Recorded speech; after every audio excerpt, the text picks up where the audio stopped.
আমরা জ্যোতিকা বর্মনের বক্তব্য শুনছিলাম কিভাবে তাণ্ডব চালিয়েছে তৃণমূল আশ্রিত দুষ্কৃতীরা, কিভাবে সেখানে গিয়ে ভাঙচুর চালিয়েছে, লুটাতরাজ চলেছে।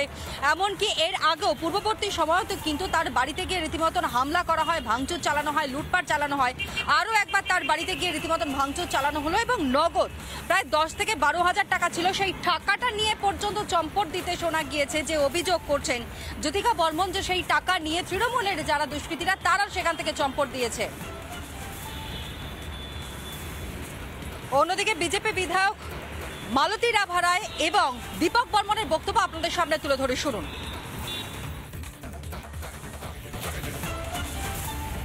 ঘটনা শুধু নয়, ভাঙচুর, আঘাত এবং যেভাবে বর্বরোচিত হামলা হয়েছে এটা এক কথায় নজিরবিহীন। দিনহাটা সেটা কোথায়? এটা কি পশ্চিমবঙ্গ বা ভারতবর্ষের বাইরে? মানুষের মতামত জানানোর কোনো অধিকার নাই। এইখানে সাধারণ কর্মীদের উপরে যে নির্যাতন চলছে, বিশেষত বিজেপি কর্মীদের উপরে, তার কোনো প্রতিকার নাই। মাননীয় মুখ্যমন্ত্রী এত কথা বলেন, তো তার শাসন, এখানে আইনের শাসন কোথায়?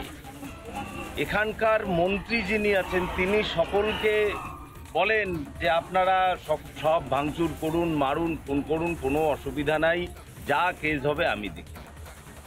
তৃণমূল সেই গ্যাসের ওভেনটা ভেঙে দিয়েছে, ঘর বাড়ি, ওই যে চাল দেখেন আপনারা দেখেছেন, তাদের আসবাবপত্র থেকে শুরু করে কাপড় চোপড় থেকে শুরু করে ঘরের, তারা রাতে শুতে পারেনি, তাদের কি অবস্থায় তারা আছে। ছেলের আজকে পরীক্ষা, সে না খেয়ে পরীক্ষা দিতে গিয়েছে, ক্লাস 8-এ পড়ে। সে আজকে মা বাবা এই অবস্থা, বাড়ি ঘর ভাঙচুর, সে পরীক্ষা দিতে গিয়েছে। তৃণমূলের এই সংস্কার, এ রাজবংশী, এ বাংলার মেয়ে নয়, মমতা ব্যানার্জি বাংলার মেয়ে। তৃণমূলের যে গুন্ডা বাহিনী, যে দুষ্কৃত বাহিনী কালকে এসে করেছে এরকম, অবিলম্বে যেন তাদের গ্রেপ্তার করা হয়। রাজ্য মহিলা কমিশনের চেয়ারপারসন লীনা গঙ্গোপাধ্যায় তিনি এই ঘটনা জানবার পর কি প্রতিক্রিয়া দিয়েছেন?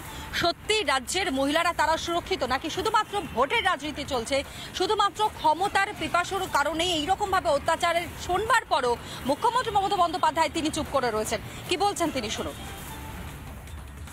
আমরা একটা নিউজ চ্যানেল থেকেই দেখেছি এবং দেখার পরেই কমিশনের পক্ষ থেকে সুমোটো করার পরিকল্পনা হয়েছে, মানে সুমোটো হয়ে যাবে আর ঘন্টাখানেকের মধ্যে। যেহেতু অফিস খুলেছে এখনই সুমোটোটা করা হচ্ছে। দ্বিতীয় স্টেপ আমাদের যেটা নেওয়া হয়, আমরা সাধারণত এসব ক্ষেত্রে ভিজিট করে থাকি। এই সুমোটো করে পুলিশ রিপোর্টের পরেই আমরা ভিজিটে যাব। আগে পুলিশের থেকে পুরো ব্যাপারটা জানতে হবে আমাদের। নানা ধরনের কন্টেন্ট দেখার জন্য লাইক করুন, শেয়ার করুন আমাদের ফেসবুক পেজ, সাবস্ক্রাইব করুন আমাদের ইউটিউব চ্যানেল।